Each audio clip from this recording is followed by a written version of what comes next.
주시는 하나님의 말씀은 우리 신약성경 마가복음 14장 32절에서 42절까지 말씀입니다. 신약성경 80쪽의 말씀은 교독해서 읽겠습니다.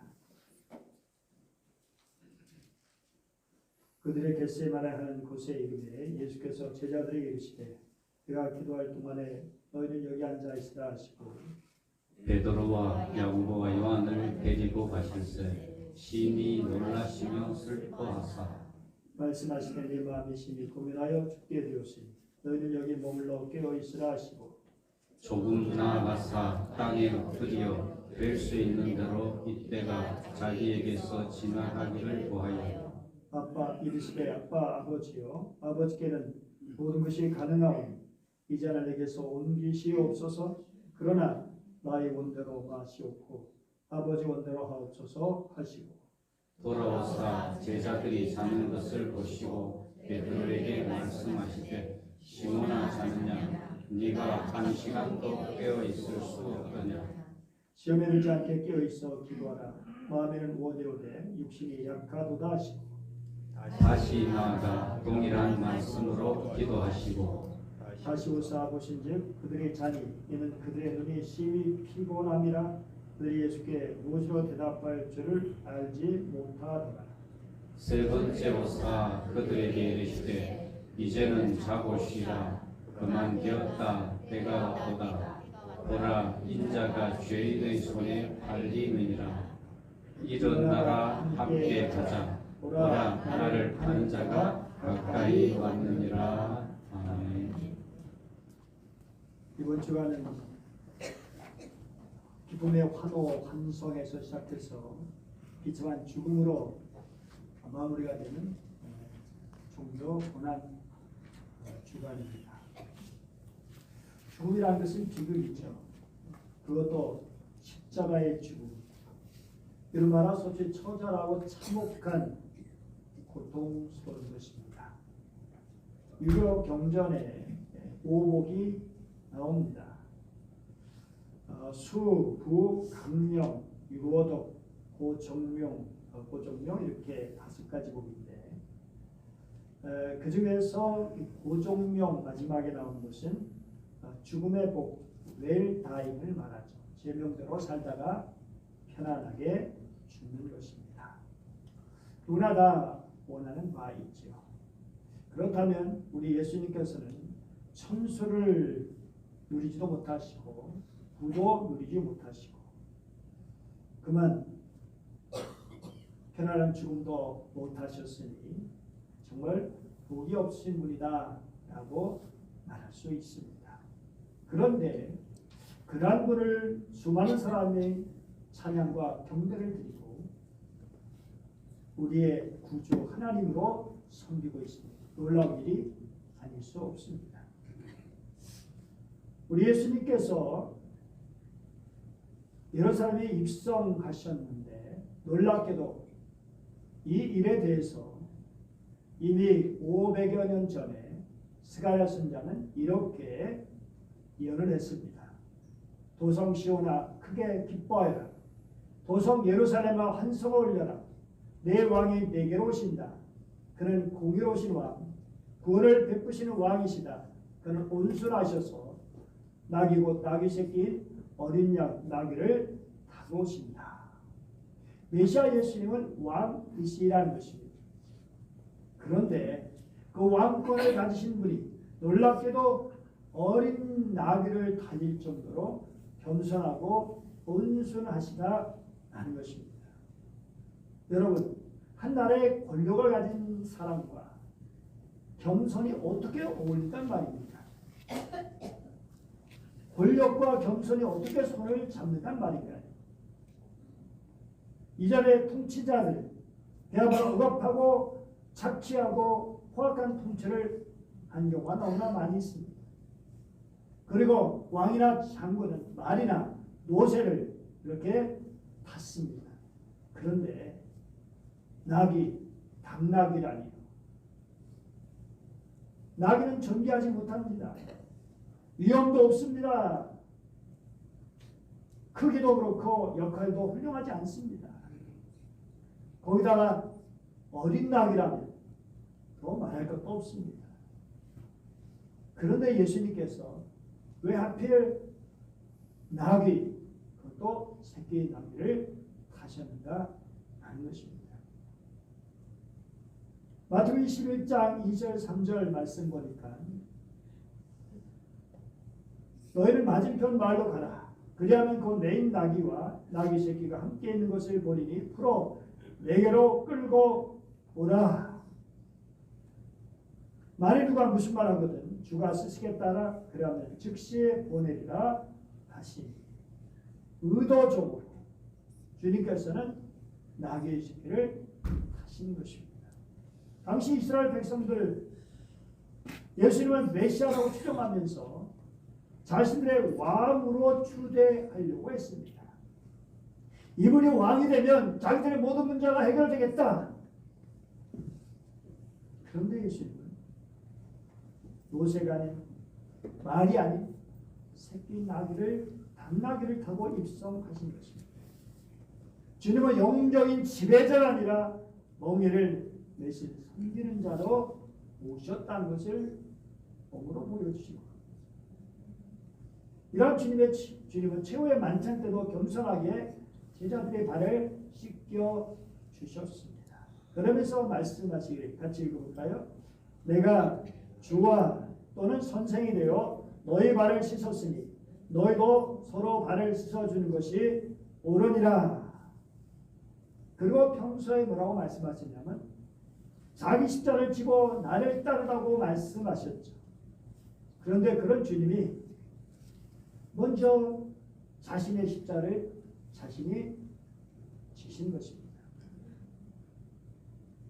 데이비드 브레론이라는 그런 교수는 그리스도는 예언서에서 보여주는 이상적인 왕의 인격과 경험을 보여주는 유일한 역사적인 인물이다라고 말합니다.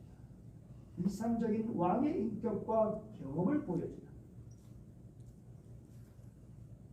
요한계시록 보면 짐승이 등장합니다. 바다에서 짐승이 나오는데 뿔이 10이고 머리가 7이고 그 뿔에는 10왕관이 있고 포함 비슷하고 곰 발바닥 같고 입은 사자익 같고 하여튼 무시무시한 상징을 다 갖다 붙였습니다. 본래 아니라 그처럼 무섭고 공포함을 주는 것이죠. 그런데 예루살렘이 입성하시는 왕은 겸손으로 온 이웃이 어린 양처럼 오신다는 사실입니다. 여러분 짐승과 어린 양이 싸운다면 누가 이길까요? 말할 필요 없이 누구나 다 짐승이 이길 거라고 말합니다. 그러나 성경은 분명히 말씀합니다. 아니야, 어린 양이 이깁니다. 이게 진리입니다. 마태복음 10장 16절 말씀 보니까 보라 내가 너희를 보내니 양을 이 가운데로 보낸 것 같도다. 그러므로 너희는 뱀같이 지혜롭고 비둘기같이 순결하라. 이리가 득실 어린 곳에 주님은 양을 보냅니다. 이것은 주님의 제자들은 짐승처럼 보여서 안 된다. 양처럼 보여야 된다는 것입니다. 어떤 상황에서도 주님이 양이시기 때문에 그리고 우리들의 그분을 따르는 양이기 때문에 주님께서 겸손하시기 때문에 그러므로 주님의 제자는 겸손으로 옷을 입어야 하는 것입니다.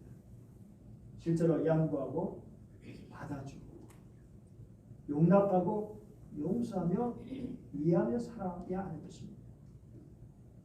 그러나 속에는 우리가 왕같은 세상이란 자부심을 잃지 말아야 합니다. 왕의 긍지를 잃지 말아야 합니다. 예수님께서 그러하셨던 말이죠.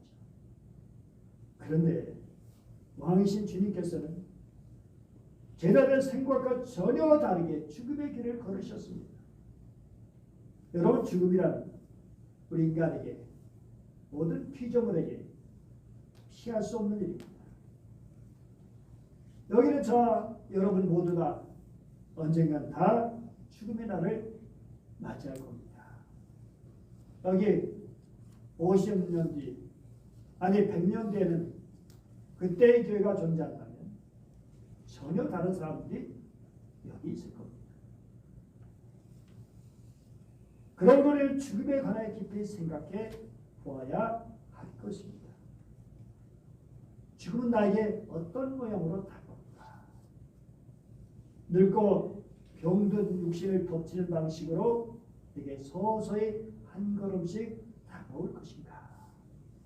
아니면 갑작스러운 사고로 순식간에 나를 붙들어 버릴 것인가?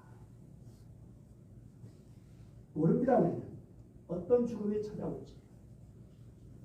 그러나 그럼에도 불구하고 우리는 어떤 죽을지라도 당당하게 죽음을 맞고 싶습니다. 세상 사람들은 예수 그리스도의 죽음을 소크라테스의 죽음과 단순 비교해 보기도 합니다. 소크라테스는 신을 부정하고 그의 가르침으로 젊은이들을 타락하게 만들었다는 이유로 아테네 정부로부터 고소를 당해서 결국 독배를 마셔야만 했습니다. 이때 소크라테스는 제자 크리톤이 도망가기를 원했습니다. 아니 도망갈 수도 있었습니다. 그러나 그를 태워냈습니다. 그는 독배를 들지 않겠다고 저항하지도 않았습니다. 타협을 시도하지도 않았습니다. 도망가지도 않고 당당하게 독배를 들려 진리를 위해서 기꺼이 죽음을 맞이했습니다. 그가 죽음을 맞는 순간 행복해 보였으며 두려움이 없고 고상한 모습이었다고 제자 파이로는 말하고 있습니다.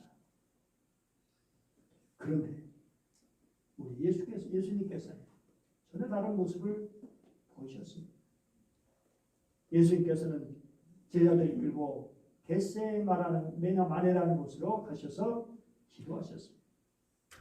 겟세마네는 예루살렘 인근의 동산 정원인데 그 이름이 올리브 기름 짜는 틀, 올리브 기름 짜는 기구라는 의미가 있습니다. 거기서 예수님께서는 힘쓰고 애써 더욱 간절하게 기도하심을 통해서 자신의 피와 땀을 짜셨습니다. 이날은 죽음 나가기 바로 전날 밤이었죠. 제들 가운데 베드로와 야고보와 요한을 부르시고 더 깊은 장소로 들어가실 때 심히 놀라시며 슬퍼하셨다고 말합니다. 그러면서 하신 말씀이 내 마음의 심히 고민하여 죽게 되었으니 너희는 여기 머물러 깨어있으라 하셨습니다. 이것을 보면 예수님께서는 죽음에 이르는 고민을 하셨다는 겁니다. 그리고 아빠, 아버지요. 아버지께는 모든 것이 가능하오니 이 잔을 내게서 옮기시옵소서. 그렇게 하나님 아버지께 몸부림치셨습니다. 매달리셨습니다. 뮤지컬 지저스 크라이스트 슈퍼스타가 있는데요. 여기 보면 그동안의 고생과 울분, 죽음의 이유에 대한 의무로 가득 찬 예수님의 심경을 직설적으로 표현하고 있습니다. 쉽게 말해서 허공에 삿대질도 하고 빈정대기도 하고 내가 왜 죽어야 되냐고 고함을 치르기도 하고 단지 이 말을 하고 싶군요. 혹시 가능하면 이 잔을 거두어 주십시오. 그 독을 마시고 싶지 않아요. 타는 고통을 느끼고 싶지 않습니다. 물론 뮤지컬이라 지나친 표현을 하기도 했지만 소크라테스와 다른 것은 분명합니다. 왜 그러셨을까? 태연하게 독배를 든 소크라테스처럼 주님께서도 더 당당하게 십자가를 받아들이시면 안 되었을까? 쉐렌 키르케고르라는 사람이 있습니다. 철학자인데 실존주의 창시자라고 불리는 사람이죠. 200년 전 덴마크에서 활동을 했습니다. 우표로까지 덴마크 이렇게 나올 정도의 유명한 인물입니다. 엄격했던 그의 아버지는 이 스웨덴이 외출하기를 원하면 아들의 손을 잡고 방언을 거닐면서 산책의 즐거움, 인생의 이야기 등으로 상상의 날개를 달아주었습니다. 아버지는 강한 성격을 가졌고 경건한 신자였습니다. 그런데 그런 아버지에게 무거운 죄의식이 그를 짓누르고 있었습니다. 왜냐하면 어릴 때 아버지가 하나님께 저주를 품었던 일이 있었기 때문입니다. 이런 불안한 죄의식을 갖던 아버지의 영향으로 키르케고르는 죽음에 이르는 병이라는 책을 저술했습니다. 그러면 죽음에 이르는 병은 무엇일까? 뇌졸중 또는 코로나 아니 암 같은 그런 것일까? 아닙니다. 심지어 죽음 자체도 죽음에 이르는 병이 아닙니다. 예수님께서 이미 죽은 나사로를 살리셨잖아요. 그래서 주님의 계시란 것은 병이 아닙니다. 지상에서 펼쳐지는 세속적인 고뇌의 가난, 재난, 고통, 범일, 슬픔이나 원한 같은 것도 죽음에 이르는 병이라고 할 수가 없습니다. 아무리 견디기 어렵고 괴로운 것일지라도 말이죠. 그러면 키르케고르는 죽음에 이르는 병은 무엇이라고 했을까? 그것은 절망입니다. 여기 절망이란 돈을 잃어버렸거나 명예를 얻지 못했거나 좌절했거나 사랑에 실패해서 연인과 헤어지게 되었다고 그런 것을 말하는 것이 아닙니다. 이것은 하나님과의 관계 상실을 의미합니다. 인간이 하나님을 떠나서 전능하신 존재 하나님을 상실하고 있는 상태가 바로 절망이다. 하나님 떠난 인간의 자기 소유의 상태다 라고 하는 것이죠. 그렇습니다. 인간의 불행, 고통의 원인은 하나님을 떠났기 때문입니다. 자, 여기 한번 보세요. 앞을 보시고 재민 씨 많이 피곤한가 봐요. 정말 우리 인간의 불행의 원인이 뭐라고요?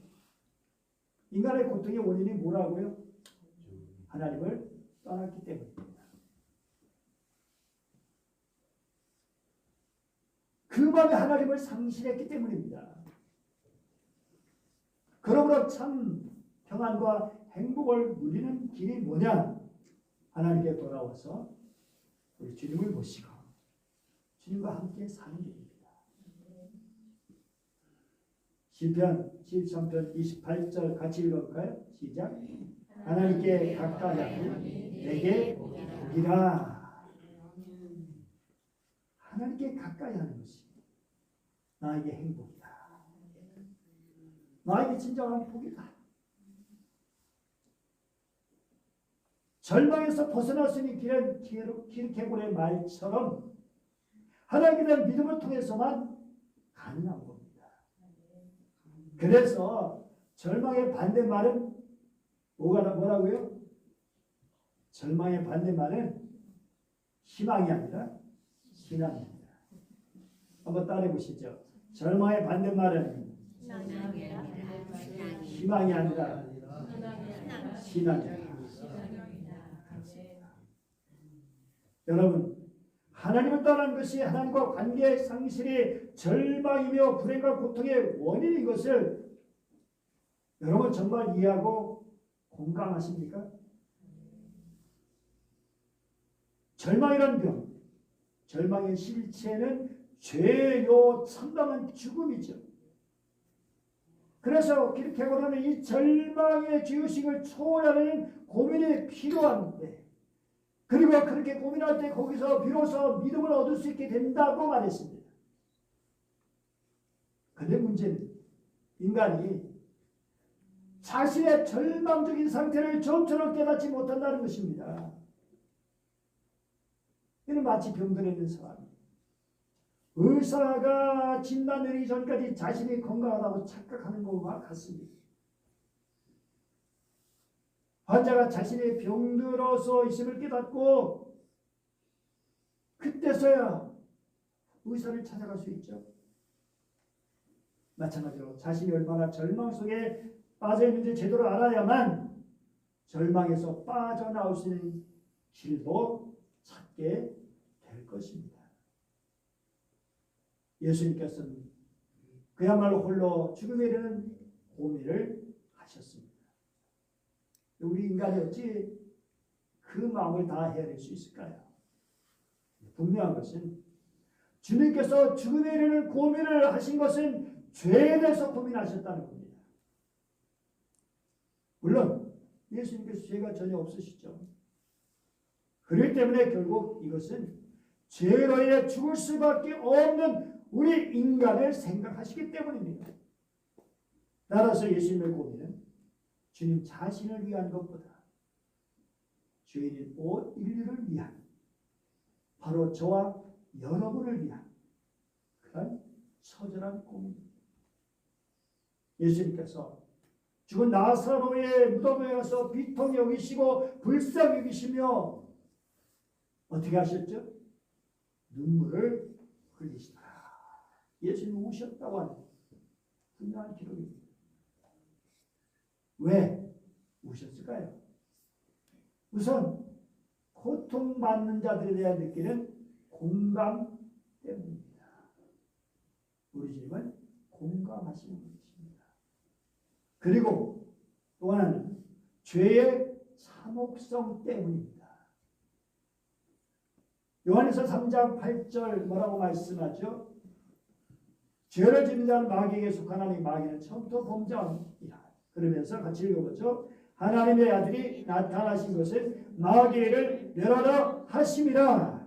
사람을 죄짓게 하고 하나님을 떠나게 하고 그래서 멸망하게 하는 이런 마귀를 멸하기 위해서 이 세상에 오셨습니다. 그리고 그러면서 15장 26절 맨 나중에 멸망하는 원수는 사망이니라. 이렇게 주님이 오신 것은 사망의 치명타를 날리고자, 그래서 인간이 죽음을 넘어서 영원한 생명을 얻도록 하시기 위해서. 여러분, 죽음을 초래하는 죄는 하나님을 심각하게 괴롭혔습니다. 생각해 보세요. 하나님께서 창조하신 그런 인간, 결국 죄 때문에 죽어가는 거잖아요. 그런데 그 죽음이 나사로까지 덮쳤습니다. 그래서 죄에 대한 분노와 그것을 극복하실 소망의 눈물을 흘리신 것입니다. 죽음이란 예수님께서도 중요한 문제였지만 우리 인간에게 가장 고민해야 할 문제입니다. 따라서 우리가 언젠가 죽음에 이르게 될 우리로서 이 죽음을 준비할 우리로서 죽음에 대한 고민이 필요합니다. 죽음에 이르는 고민. 죽음에 대해서 우리는 선입견을 가질 수 있습니다.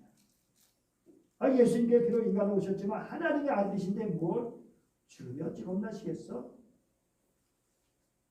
죽음을 손쉬운 방법으로 사용하시고 다시 살아나시겠지. 저 사람 대단한 정치인이니까 죽음에 겁나지 않을 거야. 그 유명한 영웅인데 최영인인데 뭐 용기가 많아서 죽음 좀 가볍게 받아들이겠지. 신앙생활 오래 한 사람이라면 죽음을 가벼이 여기지 않을까? 그런데 아닙니다. 죽음은 누구에게나 심각한 것입니다. 그래서 죽음에 대한 고민은 사람으로 오신 예수 그리스도조차 피할 수 없는 그런 것이었습니다. 그런데 예수님께서 죄와 사망의 무게와 고통을 누구보다 잘 알고 계셨습니다. 지금 예수님께서 자신의 죄 때문에 죽임당하신 것 아니죠. 우리 모두의 죄악을 다 담당하시고 하나님께서 우리 모든 죄악을 그분에게 다 담당시켰기 때문에, 여기 죄가 있는데 우리의 죄를 예수님께 다 담당시키기 때문에 그 인간의 모든 죄를 다 짊어지시고 죽임을 당하신 겁니다. 사람들은 죄의 대가로 치러야 할 형벌이 얼마나 중한지를 모릅니다. 죄의 삭은 사망이다. 지옥 형벌이 얼마나 무서운 것인지 경험해보지 않았으니까 알 수 없어요. 근데 우리 주님은 너무나 잘 아시잖아요. 죄가 얼마나 무서운 것인지, 하나님 아버지께서 얼마나 죄를 미워하시고 싫어하시는지, 지옥이 얼마나 비참하고 얼마나 끔찍한 것인지. 그러게 하나님께서 수없이 사람들에게 회개하라, 돌이키라, 회개하고 돌이키라, 선자, 예언자들 통해서, 그리고 아들 예수 그리스도를 통해서, 오늘 시대의 목회자 주의 종들을 통해서 그렇게 외치는 것입니다. 사람들이 근데 모르리가 태어나요. 전쟁이 발생해서 적군이 저기 쳐들어오는데 그걸 모른다면 걱정 근심하지 않고 태어나죠. 그런데 급기야 그리 현실로 자기들의 눈앞에 닥치며 어쩔 바를 모르고 당하고 사색에 빠지게 되죠. 사색이 되죠. 사람들은 죄의 심각성을 모르기 때문에 고민하지 않습니다. 죄의 삭은 사망, 죽음이라는 고민을 하지 않습니다. 그런데 모험하신 주님께서 고민하셨습니다. 죄에 대해 고민은 죽음보다 깊습니다. 그래서 주님께서 하신 죽음의 고민은 위대한 고민입니다. 그런데 이 위대한 고민은 어떻게 마침을 찍게 되는가? 같이 읽어보죠. 시작. 그 다음에